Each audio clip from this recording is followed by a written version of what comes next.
இது சரியாக இப்போ எந்த இடத்துல இருக்கோம்னா சிந்தாமணிங்கிற ஒரு பஸ் ஸ்டாப்பு. இது வந்து திருச்சி ரோடு.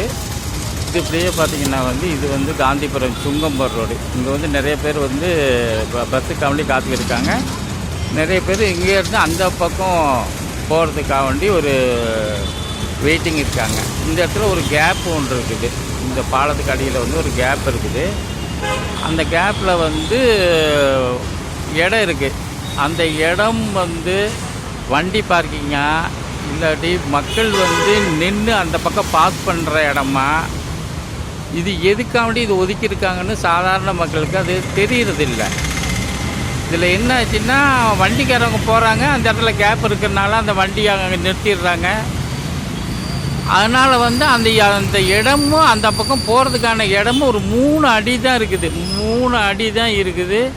இந்த 3 அடியில் தான் அந்த பக்கம் பாஸ் பண்ணணும். அந்த பக்கம் பாஸ் பண்ண உடனேயே ரோடு, அந்த ரோடு இந்த பக்கம் வெயிட் பண்ணி போனால் மட்டும்தான் அந்த இதில் வந்து போக முடியும்.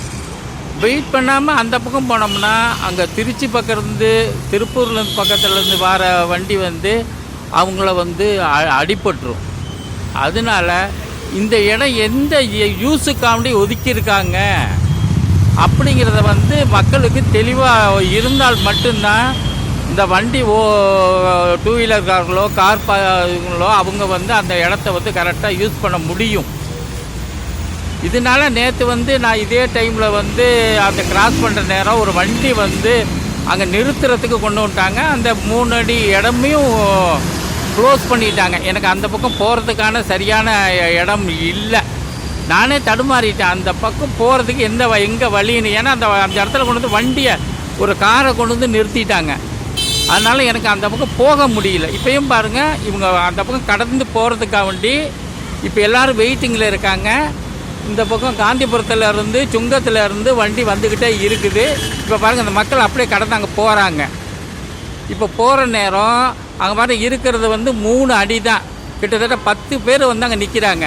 இந்த 10 பேர் வெயிட் பண்ணி அந்த பக்கம் போகிற நேரம் கரெக்டாக வந்து அந்த ரோடை கிராஸ் பண்ணணும். அப்போ நம்ம அர்ஜென்ட்டு போகிறோம்னு சொல்லிவிட்டு அந்த கேப்பில் வெளியே அர்ஜென்ட்டில் போனோம்னா திருச்சியிலேருந்து வர வண்டிக்காரவங்க கட்டாயம் ஒரு ஆக்சிடெண்ட் வரும் அந்த இடத்துல. அப்போ இந்த கேப்பை வந்து எதுக்காண்டி இப்போ பண்ணியிருக்காங்கிறது தெளிவாக வந்து மக்களுக்கு தெரியப்படுத்தணும். இது யார் தெரியப்படுத்துவா? நான் வந்து இப்போ டிராஃபிக்கு சைடை போய் கேட்குற நேரம் அது வந்து அந்த காலியாக இடம் இருந்துச்சுங்க, அதனால அதை வந்து ஒதுக்கி வச்சுருக்காங்கன்னு அவங்க சொல்கிறாங்க. இது யாருக்குமே தெரியாது, படித்தவங்களுக்கும் தெரியாது, படிக்காதவங்களுக்கும் தெரியாது இது இடம் எதுக்கு வந்து ஒதுக்கி வச்சுருக்காங்கன்ட்டு. அதுக்கான ஒரு விளம்பர பலகையோ இல்லைன்னா ஒரு அறிவிப்போ எதுவுமே கிடையாது. நேற்று அந்த ஆளுக்கிட்ட பற்றி நான் தேவையில்லாமல் நான் போய் சண்டை போடணும். எதுக்கு சண்டை போடணும்? அந்த வழியை வந்து நான் அடைச்சிட்டாங்க, போக முடியல அந்த பக்கம். அந்த நேரம் கேட்குறதுனால அந்த ஆள் என்னட்ட வந்து சண்டை போடுறாரு. இது எத்தனை பேர் வந்து இப்படியே சண்டை போட்டு இருக்க முடியும்? ஆனால் சம்பந்தப்பட்ட துறையினர் வந்து இந்த இடத்த வந்து எதுக்காக யூஸ் பண்ணணுங்கிறத வந்து தெளிவாக வந்து அங்கே ஒரு பலகை வைக்கணும். இல்லைன்னா எல்லாருமே உங்கள்கிட்ட போய்ட்டு ஒருத்தர் சண்டையாக போட்டு இருக்க முடியும். நீ ஏன் பைக்கு நிறுத்தின, நீ எதுக்கு கார் நிறுத்தின அப்படின்னு எப்படி ஒருத்தர் சண்டை போட்டுக்கிறது தான். இது வேறு வேலையே கிடையாது. அதிகாரிங்களுக்கு தெரியாதா அது இந்த இடம் எதுக்காக ஒதுக்கியிருக்கோம்ட்டு? அதனால் தயவுசெய்து என்ன சொல்கிறேன்னா, இந்த இடம் வந்து எதுக்காக ஒதுக்கியிருக்காங்க அப்படிங்கிற தெளிவாக வந்து மக்களுக்கு தெரிகிற மாதிரி ஒரு விளம்பர பலகை வைக்கணும். தாழ்மையுடன் கேட்டுக்கிற SLM மீடியா சௌந்தரராஜன். நன்றி.